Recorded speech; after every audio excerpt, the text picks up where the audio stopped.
আসসালামু আলাইকুম। Hello everyone, welcome back to my channel. This is Marjia daily blog থেকে বলছি। কেমন আছেন সবাই? আশা করি সবাই ভালো আছেন। আমিও আল্লাহর রহমতে অনেক ভালো আছি। তো প্রতিদিনের মতো আজকেও চলে আসলাম নতুন একটি রেসিপি নিয়ে। আজকে আমি বানাবো খুবই মজাদার একটা চিংড়ি বড়া। তো এই চিংড়ি মাছের বড়াটা গরম গরম ভাত দিয়ে বা বিকেলবেলা চায়ের সাথে তো কোনো কথাই নেই। আর চিংড়ি মাছের বড়া এত মজাদার একটা নাস্তা, তো এটা যে কোনো সময় এমনিতেই অনেকগুলো খেয়ে ফেলা যায়। আর এই এত মজাদার একটা বড়া যদি খুব সহজেই তৈরি করে ফেলা যায় তাহলে তো এরকম একটা বড়া প্রতিদিনই বানিয়ে খাওয়া যাবে। তো এই চিংড়ি মাছের বড়া বানানোর জন্যে আমাকে নিতে হয়েছে ছোট ছোট চিংড়ি মাছ। তো এই চিংড়ি মাছগুলোকে খুব সুন্দর করে ধুয়ে বেছে নিয়েছি আমি।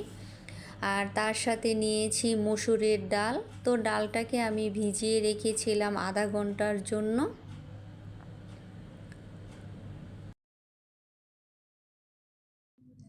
তো আধা ঘন্টা পরে তো ডালটা একদমই ভিজে ফুলে উঠেছে। তখন আমি সেই চিংড়ি মাছগুলোকে বেটে নিলাম আর তার সাথে বেটে নিলাম ডাল। তো দুইটাই যখন বাটা হয়ে গিয়েছে আমি তুলে নিলাম। তার মধ্যে আমি কেটে নিলাম কিছু কুচানো পেঁয়াজ, রসুন, হলুদের গুঁড়া, গরম মশলার গুঁড়ো, পরিমাণ মতো লবণ আর পেঁয়াজ, কাঁচামরিচ। তো সবগুলো উপকরণ আমি একসাথে দিয়ে দিলাম সেই ডাল আর চিংড়ি মাছগুলো বেটে রাখা আর মধ্যে। তো দিয়ে আমি খুব সুন্দর করে এগুলোকে মাখিয়ে নিলাম। আসলে যে যেমন ঝাল খাবেন সেই ঝালের অনুযায়ী কাঁচামরিচ দিবেন। আমি আমার পছন্দ অনুযায়ী এখানে 5টা কাঁচামরিচ দিয়েছি। তো সব কিছু দিয়ে আমি খুব সুন্দর করে মাখিয়ে নিলাম। আর এটাকে খুব সুন্দর করে মাখাতে হবে যাতে সবগুলো মশলা ডাল আর চিংড়ি মাছের সাথে একদমই মিশে যায়। তো যখন আমার মাখানো হয়ে গিয়েছে তারপরে আমি 10 মিনিটের জন্য রেখে দিয়েছিলাম।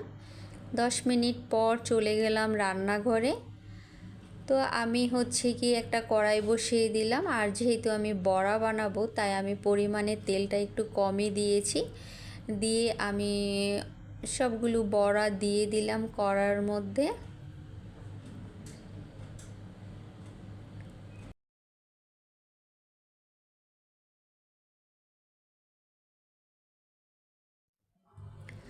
আর চুলার জালটাও আমি মাঝারি আঁচে রেখেছি।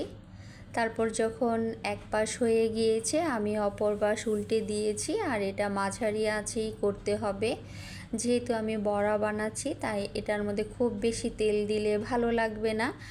মাখা মাখা তেলটাই দিতে হবে, মানে কম কম, যাতে করে খুব সুন্দর করে ভাজা যায়। তো আমি প্রথম বড়াগুলো তুলে পরবর্তী সময়ে সেমভাবে কতগুলো বড়া আবার দিয়ে নিলাম। তারপর তো একে একে আমার সবগুলো বড়া ভাজা হয়ে গিয়েছে।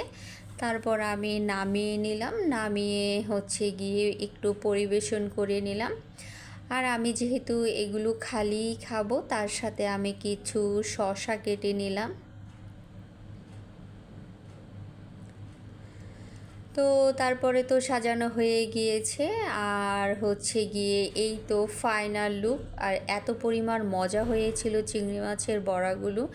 এত অল্প উপকরণ দিয়ে এত মজাদার একটা যদি চিংড়ি বড়া হয় তাহলে তো কোনো কথাই নেই।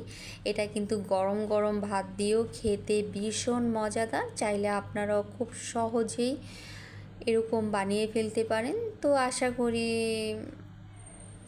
সবাই ভালো থাকবেন, সুস্থ থাকবেন আর নতুন নতুন রেসিপি পেতে আমার সাথেই থাকবেন। তো আজকের মতো আল্লাহ হাফেজ।